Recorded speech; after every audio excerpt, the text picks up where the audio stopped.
జై శ్రీరామ్. శ్రీమాత్రే నమః. శ్రీ గురుభ్యో నమః. 2024 సంవత్సరం జూన్ మాసంలో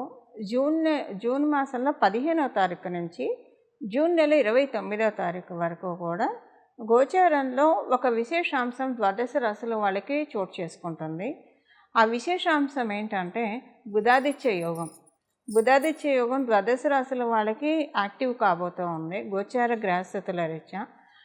అసలు ఏంటి బుధాదిత్య యోగము, దీనివల్ల వచ్చే ఫలితాలు ఏంటి, ఇవన్నీ మనం చూద్దాము. బుధాదిత్య యోగం ఎప్పుడైనా సరే రవి బుధులు కలిసి ఒక రాశిలో ఉంటే కనుక దాన్ని బుధాదిత్య యోగం అంటాము. ఈ బుధాదిత్య యోగము 12 రాశుల్లో కూడా రవి బుధులు కలిసే అవకాశం కలుస్తారు. ఎందుకంటే రవి బుధులు ఇద్దరు కూడా పక్క రాశుల్లోనే ఉంటారు, లేదంటే చాలా టైమ్స్ వాళ్ళిద్దరు కలిసి ఒక రాశిలోనే సంచారం చేస్తూ ఉంటారు. అంత మాత్రాన అందరికీ బుధాదిత్య యోగం అప్లికేబిలిటీ ఉండదు. మీరు పుట్టినప్పుడు మీ జన్మ జాతకంలో కనుక రవి బుధులు ఇద్దరు మిథున రాశిలో ఉన్న, కన్యా రాశిలో ఉన్న, అలాగే సింహరాశిలో ఉన్న, మేషరాశిలో ఉన్నా కూడా బుధాదిత్య యోగం వర్తిస్తుంది. ఈ రాశుల్లో కనుక రవి బుధులు మీరు పుట్టినప్పుడు ఉంటే కనుక మీ జన్మ జాతకంలో మీకు బుధాదిత్య యోగం వర్తిస్తుంది. ఇప్పుడు అందరికీ అలా పుట్టాలని ఉండదు కదా. అప్పుడు గోచారంలో వచ్చినది డెఫినెట్గా మనం ఒడిసి పట్టుకోవడానికి అవకాశం ఉంటుంది. అలా ఒడిసి పట్టుకోవడానికి ఏం పరిహారం చేస్తే మీ జన్మ జాతకంలో లేకపోయినా మీరు యాక్టివేట్ చేసుకోవచ్చు. ఇప్పుడు గోచారంలో ఇస్తుంది కాబట్టి మీరు యాక్టివేట్ చేసినా చేసుకోకపోయినా ఫలితం మీకు ఉంటుంది.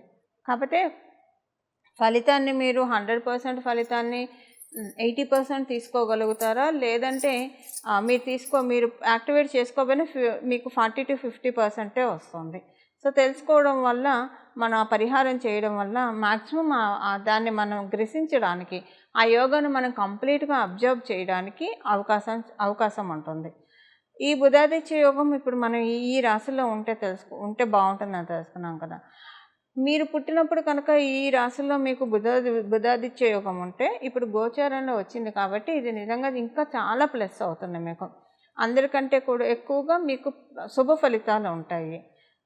అయితే ఇప్పుడు మనం కొంతమంది మనకి చెప్పే కంప్లైంట్, మనం తరచుగా వినే కంప్లైంట్ ఏంటంటే నాది యోగ జాతకం కాదు అని కొంతమంది బాధపడుతూ ఉంటారు, అనుకుంటూ ఉంటారు. వాళ్ళ జాతకాన్ని వాళ్ళు నిందించుకుంటూ ఉంటారు. అయితే యోగాలు అనేవి మనకి గోచరంలో గ్రహదేవతలు కలిగిస్తూ ఉంటారు. మనం పుట్టినప్పుడు గోచర గ్రహదేవతలు కావచ్చు, మన జన్మ గ్రహస్థితుల్లో యోగాలు ఉంటే అవన్నీ యాక్టివేట్ అవుతాయి. ఒక్కొక్కసారి మనకున్న యోగాలు నిద్రాణంగా కూడా ఉంటాయి, వాటిని యాక్టివేట్ చేసుకుంటేనే యాక్టివేట్ అవుతాయి. ఒక్కోసారి అవయోగాలు కూడా నిద్రాణంగా ఉంటాయి. అవయోగాలు నిద్రాణంగా ఉంటే మంచిదే, వాటిని యాక్టివేట్ చేసుకోకపోతే మనకంటే ఈ జన్మలో అవయోగం ఉన్నా కూడా పూర్తిగా అనుభవించకుండా మనల్ని తేలిగ్గా గట్టెక్కిస్తాడు పరమాత్ముడు. సో అవయోగం నిద్రాణంగా ఉంటే అక్కడ అర్థం ఏంటంటే ఇంకా భగవద్ ఉపాసన, భగవద్ ఆరాధన ఎక్కువగా చేసుకుంటే ఆ అవయోగం నుంచి తొందరగా మనం అంటే వచ్చే జన్మలకి, ఉత్తర జన్మలకి వాటిని క్యారీ చేసుకోకుండా కాపాడబడతాం. ఒకసారి తెలియకుండా కూడా చాలామంది అవయోగాలను యాక్టివ్ చేసుకుంటూ ఉంటారు. అవయోగాలను ఎలా యాక్టివ్ చేసుకుంటారు అనే విషయం అసలు దీనికి సంబంధించి సపరేట్గా ఒక స్పెషల్ వీడియో మళ్ళీ మనం మాట్లాడుకుందాం. బట్ ఇప్పుడు దీనికి సంబంధించి మనం మాట్లాడుకుందాం. యోగం ఇనాక్టివ్లో ఉంటే కష్టం కదా. యోగం ఇనాక్టివ్లో ఉంటే యోగాన్ని యాక్టివేట్ చేసుకోవాలి. ఇప్పుడు గోచారంలో నాది యోగ జాతకం కాదు అని బాధపడేవాళ్ళు, వాళ్ళ కోసమే గోచారంలో గ్రహస్థితులు మనకి ఇలాంటి చక్కటి అవకాశాన్ని కల్పిస్తూ ఉంటాయి అన్నమాట. ఈ యోగం వచ్చింది, ఇది చేసుకుంటే కనుక మీకు అది ఇంకా మొత్తంగా మీరు తీసుకోవడానికి అవకాశం ఉంటుంది. లేకపోయినా కూడా ఉంటుంది, అవి పరిహారం చేసుకుంటే ఇంకా ఎక్కువగా గ్రాప్ చేసుకోవడానికి అవకాశం ఉంటుంది. ఇప్పుడు చూడండి, మనకి లాటరీ ఉంటుంది. ఇప్పుడు లాటరీలను చాలామంది వేస్తూ ఉంటారు. అప్పుడు ఒక్కొక్కసారి లక్కీ డిప్లో కొంతమందికి వస్తూ ఉంటుంది. అంటే వాళ్ళకి యోగం స్టార్ట్ అయ్యి యాక్టివేట్ అయితేనే అలాంటివి వస్తుంటాయి. అంటే ఇది ఓన్లీ దీనికనే చెప్పట్లా, ఉద్యోగంలో ప్రమోషన్ కావచ్చు, వాళ్ళు లక్కీ ఫెలో అని అనుకుంటారు. వ్యాపారస్తులను కావచ్చు, ఉద్యోగస్తులను కావచ్చు, ఎక్కువగా శ్రమ పడకుండా సంపాదించేస్తున్నారు. ఎక్కువగా శ్రమ పడకుండా సంపాదించే జాతకులు, గురుబలం ఉన్నవాళ్ళు, బుధాదిత్య యోగం ఉన్నవాళ్ళని నిస్సందేహంగా చెప్పచ్చు. ఉద్యోగ వ్యాపారంలో వాళ్ళు రాణిస్తున్నారు ఎక్కువ శ్రమ పడకుండా అంటే డెఫినెట్గా వాళ్ళకి గురుబలం, రవి బుధ బలం అంటే బుధాదిత్య యోగం ఉంటేనే ఉంటుంది. దానికి ఏం పరిహారం చేసుకోవాలి? ఇప్పుడు మీ అందరికీ కూడా బుధాదిత్య యోగం యాక్టివేట్ అవ్వాలంటే ఇప్పుడు గోచారంలో ఉంది కాబట్టి అది యాక్టివేట్ అవ్వాలంటే ఇప్పుడు గోచారంలో మనకి వర్షం పడుతూనే ఉంటుంది. దాన్ని నిల్వ చేసుకునే వాళ్ళకి సంవత్సరం అంతా స్కేర్సిటీ లేకుండా చక్కగా వాటర్ సరిపోతుంది. నిల్వ చేసుకోలేని వాళ్ళకి అందరితో పాటు వర్షం పడుతుంది, కానీ నిల్వ చేసుకోలేరు కదా. సో అలానే ఇక్కడ సేమ్ అదే విషయం వర్తిస్తుంది. అలాగే ఇప్పుడు టీచరు ఒక క్లాసులో కావచ్చు, ఒక యూనివర్సిటీలో కావచ్చు, టీచర్ అందరికీ సమానంగా టీచ్ చేస్తుంది. కానీ యోగం బాగా ఉన్నవాళ్ళు ఎక్కువ పాయింట్స్ క్యాచప్ చేయగలుగుతారు. టీచర్ చెప్పిన దాంట్లో ఎక్కువ పాయింట్స్ వాళ్ళు ఎక్స్ట్రాక్ట్ చేయగలుగుతారు వాళ్ళ బ్రెయిన్ తోటి. కొంతమంది అసలు చెప్పింది కూడా క్యాచప్ చేయలేకపోతారు. కొంతమంది చెప్పినంత వరకే క్యాచప్ చేస్తారు. కొంతమంది ఎక్స్ట్రాక్ట్ చేసుకుంటారు, ఇంకా కొన్ని క్వశ్చన్స్ కూడా అడుగుతారు. సో ఇదంతా ఎవరికి జరుగుతుంది? జన్మజాతకంలో బాగా యోగం ఉన్న వాళ్ళకి. సో టీచర్ అందరికీ చెప్తుంది. అలాగే ప్రకృతి మనందరికీ యోగాన్ని ఇచ్చినా కూడా, అంటే గోచరంలో యోగాన్ని ఇస్తుంది. ఎవరికి ఎక్కువగా క్యాచప్ చేసుకోగలుగుతారు? వాళ్ళ జన్మజాతకంలో ఆల్రెడీ యోగంలో పుట్టిన వాళ్ళు ఎక్కువ క్యాచప్ చేసుకోగలుగుతారు ఈ గోచరంలో వచ్చిన యోగాన్ని కూడా. అలా కాకుండా అందరూ క్యాచప్ చేసుకునే విధంగా ఈ మనం ఇప్పుడు ఏం పరిహారం చేయాలో కూడా మనం ఒకసారి చూద్దాం. అసలు దీని ఫలితాలు ఎలా ఉంటాయి, ద్వాదశ రాశుల వాళ్ళకి విడివిడిగా మనం తెలుసుకుందాము. కుంభరాశిలో ఉన్న ఈ బుధాదిత్య యోగము మీ థాట్స్ని అన్నిటినీ కూడా మేనిఫెస్ట్ చేసే విధంగా ఉంది. ఉద్యోగానికి సంబంధించి, వ్యాపారానికి సంబంధించి మీరు ఏవేవైతే అనుకుంటున్నారో అవన్నీ కూడా మేనిఫెస్ట్ అవుతాయి. ఇంత సంపాదన ఉంటే బాగుండు, ఇన్ని డబ్బులు వస్తే బాగుండు, సో ఏం చేస్తే అంత సంపాదన పెరుగుతుంది, ఏం చేస్తే డబ్బులు వస్తాయి, అలాంటి థాట్స్ వచ్చి ఆ థాట్స్ అన్నీ ఇప్పుడు మనకి చాలా మన మధ్యలో చాలా ఆలోచనలు వస్తాయి. వచ్చిన ఆలోచనలో కనీసం 30% కూడా కార్యరూపం దాల్చవు. కానీ ఇప్పుడు ఇది డెస్టినీ తీసుకున్న డ్రైవ్ కాబట్టి, అమ్మవారు తీసుకున్నది కాబట్టి, ఇప్పుడు తల్లి తలుచుకుంటే బిడ్డకి అన్నీ ఇన్ టైంలో అయిపోతాయి. పిల్లాడు ఆడుకుంటూ ఉంటే తీసుకొచ్చి 4 వాయించి, స్నానం చేయించి, అన్నం పెట్టి, శుభ్రంగా టైంకి పడుకోబెట్టి, చదవమని చెప్పి ఇవన్నీ తల్లి చేస్తుంది. అవన్నీ చేస్తే పిల్లాడి ప్రోగ్రెషన్ కావచ్చు, పిల్ల ప్రోగ్రెషన్ బాగుంటుందని. అలాగా ఇప్పుడు మీకు డెస్టినీ, ప్రకృతి మాత మీ జీవితంలో వచ్చే ప్రతి ఆలోచనలు కూడా కార్యరూపం దాల్చేట్టు చేస్తుంది. షార్ట్ ట్రిప్స్ వల్ల గెయిన్స్ చాలా బాగా ఉన్నాయి. ట్రిప్స్ వల్ల గెయిన్స్ ఉన్నాయి, అంటే జర్నీస్ వల్ల గెయిన్స్ మీకు సమకూరుతాయి. సంతానానికి సంబంధించి ఎస్పెషల్లీ ఎక్స్ట్రీమ్ గుడ్ పీరియడ్ అని చెప్పాలి.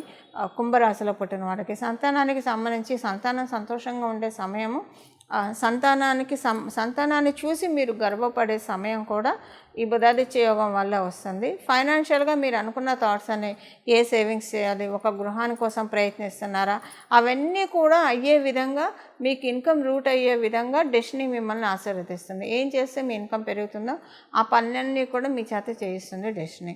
ఇవి కుంభరాశి వాళ్ళకి బుధాదిత్య యోగం వల్ల వచ్చే వరాలు. బుధాదిత్య యోగం మీరు యాక్టివేట్ చేసుకుంటే గోచారంలో ఉన్నది ఎలా మీకు ఫలితాన్ని ఇస్తుంది? ఇప్పుడు మనకి జరగబోయే ఈ బుధాదిత్య యోగము జూన్ నెల 15వ తారీఖు నుంచి 29వ తారీఖు వరకు బుధాదిత్య యోగం ద్వాదశ రాశుల వాళ్ళందరికీ ఉంది. ఈ ఉన్న బుధాదిత్య యోగము ఈ ఫలితాలు ఈ రాబోయే 5-6 నెలల్లోపు మీరు తీసుకోవడానికి, గ్రాప్ చేసుకోవడానికి చాలా చక్కగా ఉంటుంది. ఇప్పుడు మనం పరిహారం చూద్దాం. పరిహారము ఎప్పుడైనా రవి బుధులు ఇప్పుడు మిథున రాశిలో కలుస్తూ ఉన్నారు కాబట్టి చక్కగా శ్రీరామచంద్రమూర్తిని ఆరాధించడం చాలా చక్కటి పరిహారం. రవి బుధులు ఎప్పుడైనా సరే రవి బుధులు బుధాదిత్య యోగాన్ని ఎవరికైతే ప్రసాదిస్తూ ఉన్నారో వాళ్ళు ఎవరైనా సరే శ్రీరామచంద్రమూర్తి ఆరాధన చేయడం ప్రారంభిస్తారో, వాళ్ళు ఎవరైతే మాటకు ముందు జై శ్రీరామ్, మాట తర్వాత జై శ్రీరాము, పడుకున్నప్పుడు జై శ్రీరామ్, లేస్తూ జై శ్రీరామ్, తినే ముందు జై శ్రీరామ్, తిన్న తర్వాత జై శ్రీరామ్, ఎవరితోన్నా మాట్లాడాలన్నా ఖాళీగా ఉన్నప్పుడు కూడా జై శ్రీరామ్ అనుకోవడం, శ్రీరామచంద్రమూర్తి ఆరాధన చేస్తూ ఉంటే నెమ్మదిగా వాళ్ళ జాతకంలో ఉన్న అవయోగాలన్నీ కూడా అంతం చేసేస్తాడు. అంటే తొక్కి పట్టి ఆ పరమాత్ముడు మన జాతకంలో ఉన్న అవయోగాలన్నింటినీ కూడా మన కాళ్ళ కింద చెప్పు కింద తేలులాగా మనకి వాటిని చేసేసి వాటిని తొక్కుకుంటూ మనం పైకి వెళ్ళే విధంగా భగవంతుడు మనల్ని కటాక్షిస్తాడు. బుధాదిత్య యోగం అసలు మీకు గోచారంలో కాకపోయినా విడిగా కూడా మీ జన్మజాతకంలో ఉన్నా లేకపోయినా యాక్టివేట్ చేసుకోవడానికి ఈ రెమెడీ ఎప్పుడు పనిచేస్తుంది. అంటే ఇండైరెక్ట్గా యాక్టివేట్ చేసుకోవడానికి ఈ రెమెడీ ఎప్పుడు పనిచేస్తుంది. ఇప్పుడు గోచారంలో ఉంది కాబట్టి తప్పకుండా ఈ నెల రోజులు, ఇంకా గట్టిగా మాట్లాడితే ఈ 5 నెలలు ఎవరైతే శ్రీరామచంద్రమూర్తి ఆరాధన చేస్తారో, మీ ఇంటి దగ్గర శ్రీరామచంద్రమూర్తి ఆలయం ఉంటే ఆలయానికి వెళ్ళి ఎవరైతే ప్రదక్షిణం చేసి వస్తారో అక్కడ ఉన్న ఋత్వికులకి కొంత సంభావన ఇచ్చేసి దక్షిణ ఇచ్చేసి వస్తారు. ఆలయం లేకపోయినా సరే, అంటే రామాలయం లేని ఊరు ఉండదు, ప్రాంతము ఉండదు కాబట్టి ఒకవేళ ఏ పరిస్థితుల్లో అయినా లేకపోతే ఉన్నా లేకపోయినా కూడా ఆలయ దర్శనం చేసుకుంటూ దాంతోపాటు శ్రీరామ రక్ష స్తోత్రాన్ని ప్రతిరోజు ఉదయాన్నే చదవండి. ప్రతిరోజు ఉదయాన్నే శ్రీరామ రక్ష స్తోత్రం చదువుతూ దానితో పాటు హనుమాన్ చాలీసా 3 సార్లు చదవాలి. 3 సార్లు హనుమాన్ చాలీసా చదవడం వల్ల శ్రీరామచంద్రమూర్తిని ఎప్పుడైనా హనుమంతుడితోటి కూడి ఆరాధించడం వల్ల ఏమవుతుందంటే, ఎప్పుడైనా సరే శ్రీరామచంద్రమూర్తిని ఆరాధిస్తూ ఉండడం వల్ల తెలియకుండానే కొన్ని చుట్టూ పరిస్థితులు ఏమన్నా ఇబ్బందికరంగా ఉన్నాయేమో, అవుతూ ఉన్నాయేమో అన్నట్లు కలిమాయ మనల్ని ప్రలోభపెడుతూ ఉంటుంది. అందుకే చాలామంది శ్రీరామచంద్రమూర్తిని ఆరాధించడానికి కొంతమంది భయపడతారు. అది అస్సలు చాలా అపోహ. శ్రీరామచంద్రమూర్తి మోక్షాన్ని, కైవల్యాన్ని ప్రసాదించే పరమాత్ముడు. ఆయన్ని పట్టుకొని సర్వస్వ శరణాగతి చేస్తే మన జీవితంలో సాధించలేనిదంటూ ఏముండదు. కాకపోతే ఈ కలిమాయ వల్ల, ఈ లౌకిక మాయ వల్ల భయపడుతూ ఉంటారు చాలామంది. అసలు చదువుకోగానే ప్రారంభించగానే ఏవో ఒక అవరోధాలు, ఇంట్లో ఏవో ఒక ప్రతికూలతలు చూసి అమ్మో ఈ పూజ వల్ల ఇలా అయిందేమో అన్న భ్రమలోకి, అపోహలోకి వెళ్ళిపోతారు. వాళ్ళు వెళ్ళేది ఆ భ్రమ అపోహలోకి కాదు, వాళ్ళకి తెలియకుండానే వాళ్ళు ఊబిలోకి కూరుకుపోతారు. ఊబిలోకి కూరుకుపోయిన వాళ్ళని పరమాత్ముడు కూడా కాపాడలేడని మనకు తెలుసు కదా. అలాంటి పరిస్థితుల్లోకి కలిపురుషుడు, కలిమాయ లాగేస్తుంది అనమాట.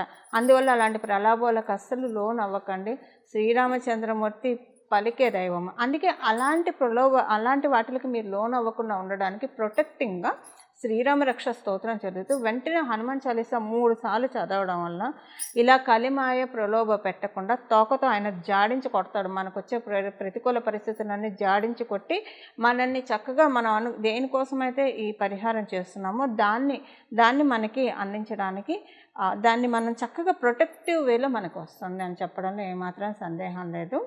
ఈ పరిహారం చేసుకోండి మీరంతా కూడా. ఈ పరిహారం చేసుకొని శ్రీరామచంద్రమూర్తి ఆశీస్సులతో పాటు ఎప్పుడైనా శ్రీరామచంద్రమూర్తిని హనుమంతుడితోటి సహితంగా పూజిస్తే కనుక మనకి చాలా బాగుంటుంది. చాలా ప్రొటెక్టివ్గా, సెక్యూర్డ్గా, చాలా కరేజ్గా మన పనులన్నీ మనం చేసుకుంటాం. చాలా చక్కని డ్రైవ్ తోటి మనం వెళ్తాము. ఈ పరిహారం చేసుకొని బుధాదిత్య యోగాన్ని మీరందరూ కూడా యాక్టివేట్ చేసుకోవాలని, తద్వారా వచ్చే శుభ ఫలితాలని మీరందరూ అందుకోవాలని చెప్పి నేను కూడా మనస్ఫూర్తిగా శ్రీరామచంద్రమూర్తిని అలాగే హనుమంతుడిని ప్రార్థిస్తున్నా. దాంతోపాటు ఒక చిన్న మంత్రం కూడా మీరు ఈ 5 నెలలు స్మరించడానికి ప్రయత్నించండి. రక్షాస్తోత్రం, శ్రీరామ రక్షాస్తోత్రం, హనుమాన్ చాలీసాతో పాటు మీరు ఏం చేస్తూ ఉన్నా సరే, ఏ పని చేస్తున్నా ఈ నామాన్ని కూడా జపించుకోండి. ఈ 5 నెలలు విడవకుండా ఈ నామాన్ని భక్తి శ్రద్ధలతో జపించండి. మీరు పొద్దున్న లేచిన దగ్గర నుంచి రాత్రి పడుకునే వరకు కూడా, మొదలుకొని రాత్రి పడుకునే వరకు మీరు ఏ అవస్థలో ఉన్నా సరే, అంటే ఎటువంటి కండిషన్లో ఉన్నా సరే, మీరు మనసులో అయితే ఈ నామాన్ని జపించుకోవచ్చు. మీరు ఆడవాళ్ళైతే ఋతుక్రమంలో ఉన్నా, లేదా అశౌచంలో ఉన్నా, ఎలాంటి జాతా శౌచంలో ఉన్నా, మృతా శౌచంలో ఉన్నా, ఎలాంటి పరిస్థితుల్లో ఉన్నా ఈ నామాన్ని జపించుకోవచ్చు. ఎందుకంటే ఒకవేళ మీరు ఋతుక్రమంలో ఉండి, లేదా అశౌచంలో ఉన్న, జాతా శౌచం, మృతా శౌచంలో ఉంటే రక్షాస్తోత్రాన్ని, హనుమాన్ చాలీసాని చదవచ్చా చదవకూడదు అని అది చదవచ్చు, అంటే చదవకూడదు యాక్చువల్గా. సో అలాంటి అనుమానం ఏమన్నా ఉన్నప్పుడు ఈ నామాన్ని చదవచ్చు. బట్ చదవగలిగిన రామరక్షా స్తోత్రాన్ని అలాగే హనుమాన్ చాలీసాని చదువుతూ ఇది కూడా చదువుకుంటే కనుక అద్భుతమైన ఫలితాలు ఉంటాయి. ఆ మంత్రాన్ని ఇప్పుడు మనం చూద్దాం. శ్రీరామ భక్తాయ హనుమతే నమః. శ్రీరామ భక్తాయ హనుమతే నమః. శ్రీరామ భక్తాయ హనుమతే నమః. ఈ నామాన్ని చక్కగా పగొడిసి పట్టుకొని చాలా చక్కటి అనుకూల ఫలితాలని మీరందరూ అందాలని చెప్పి, మీరందరూ అందుకోవాలని చెప్పి నేను కూడా మనస్ఫూర్తిగా శ్రీరామచంద్రమూర్తిని మరియు హనుమంతుడి చరణాలని ప్రార్థిస్తూ మంగళం. నమో భగవతే వాసుదేవాయ.